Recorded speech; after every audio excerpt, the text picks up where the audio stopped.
So good evening to one and all. So వాళ్ళ వీడియోలో Avanthi feeds stock గురించి అయితే డిస్కస్ చేసుకుందాం. సో ప్రీవియస్గా కూడా కంప్లీట్ టెక్నికల్ అనాలిసిస్ చేస్తూ ఏ లెవెల్స్లో మనం ఫోకస్ చేయాలని క్లియర్గా అయితే డిస్కస్ చేసుకున్నాం. సో మార్కెట్ చూసుకుంటే ఇవాళ కొంచెం రికవరీ టైపే కనిపించింది, but still it is not a confirmation. ఎందుకు అనేది క్లియర్గా మీకు ఇక్కడ ఎక్స్ప్లెయిన్ చేయడానికి ట్రై చేస్తాను. సో ఎవరైనా ఛానల్కి కొత్తగా వస్తే తప్పకుండా ఛానల్ని సబ్స్క్రైబ్ చేసుకుని పక్కనే ఉన్న బెల్ ఐకాన్ని క్లిక్ చేయండి. సో దట్ ముందుగా వచ్చే లేటెస్ట్ అప్డేట్స్ అన్ని మీకు టైంకి అందుతూ ఉంటాయి. అండ్ ఫస్ట్లీ నిఫ్టీ గురించి ఒక్కసారి డైలీ టైం ఫ్రేమ్లో అనాలిసిస్ అయితే చేయడానికి ట్రై చేద్దాం.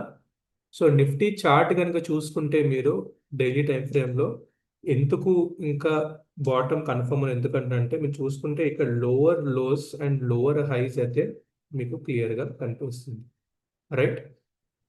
సో ఇంకా ఇది ఎండ్ అవ్వాలి, ఈ lower lows lower highs end అవ్వాలి అనుకుంటే ఏదైతే ప్రీవియస్ హై ఉందో అట్లీస్ట్ ఆ హై బ్రేక్ అయితే కానీ మనం ఏమీ కన్ఫర్మ్ చేయలేం దట్ మార్కెట్ రివర్స్ అవుతుందని. సో ఆ హై ఎక్కడ వస్తుంది? దగ్గరగా 24,300 దగ్గర వస్తుంది. సో ఆ లెవెల్ కనుక బ్రేక్ అయ్యి సస్టైన్ అవుతే కానీ మనం ఇక్కడ నుంచి మార్కెట్ మళ్ళీ రివర్స్ అయ్యి అప్ సైడ్కి వెళ్తుందని అయితే కన్ఫర్మ్ చేయలేం. సో రేపు చాలా ఇంపార్టెంట్ మూమెంట్ ఇక్కడ నుంచి రిజెక్ట్ అయ్యి మళ్ళీ కిందకు వస్తుందా, లేకపోతే మళ్ళీ కొంచెం సైడ్ వేస్ వెళ్ళి అప్పుడు కిందకు వస్తుందా? సో చాలా క్రూషియల్ అనమాట రేపు మన మార్కెట్ ఎలా బిహేవ్ చేస్తుంది అన్నది. సో అందుకే చెప్తున్నా, కొంచెం కేర్ఫుల్గా ఉంటూ ఇన్వెస్టింగ్ ఆపమని చెప్పట్లేదు. కొంచెం కొన్ని క్వాలిటీ స్టాక్స్ అయితే డిప్లో బై చేస్తారండి, whether it is small cap, large cap, mid cap. ఎందుకంటే చాలా మంచి స్టాక్స్ అయితే డిస్కౌంటెడ్ ప్రైస్ దొరుకుతున్నాయి. So use that particular opportunity.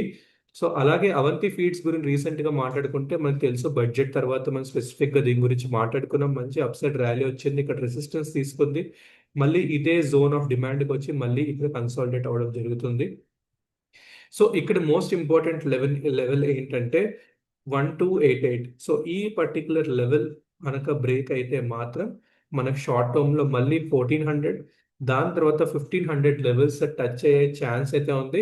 In case ఆ లెవెల్స్ టచ్ అవ్వకపోతే కొంచెం సైడ్ వేస్ మొమెంటం తీసుకుని ఇక్కడే కన్సాలిడేట్ అయ్యి తర్వాత ఒక అప్ సైడ్ ర్యాలీ అయితే స్టాక్లో జనరేట్ అవుతుంది. సో మార్కెట్స్ చాలా వొలటైల్గా ఉన్నాయి, చెప్పాను కదా, వార్ డ్రివెన్ ఫ్యాక్టర్స్ వల్ల, క్రూడ్ ఆయిల్ వల్ల. సో చాలా కొన్ని ఫ్యాక్టర్స్ ఇన్ఫ్లుయెన్స్ అవుతున్నాయి. సో దాని రీజన్ పరంగానే కొంచెం కాషియస్గా ఉంటూ ఏదైనా ఒక లెవెల్ వచ్చినప్పుడే ఇన్వెస్ట్ చేయడానికి ట్రై చేయండి. సో ఇది డైలీ చార్ట్ పాయింట్ ఆఫ్ వ్యూలో సేమ్. అలాగే ఒక్కసారి వీక్లీ టైం ఫ్రేమ్లో చూసుకుంటే మనకు కంప్లీట్గా క్లారిటీ వచ్చేస్తుంది. సో వీక్లీ టైం ఫ్రేమ్ కూడా చూసుకుంటే ఒక డౌన్ మూవ్ వచ్చింది, ఇక్కడ మళ్ళీ ఈ విక్ దగ్గర ఈ లెవెల్ దగ్గర కొంచెం బయింగ్ తీసుకొని మళ్ళీ ఈ డైరెక్షన్లోకి వెళ్ళడానికి ట్రై చేస్తుంది. వన్స్ ఈ లెవెల్ కూడా బ్రేక్ అయిపోతే మనకి అప్ సైడ్ ర్యాలీ అనేది continue. Okay, so this is about Avanti feed and about Nifty.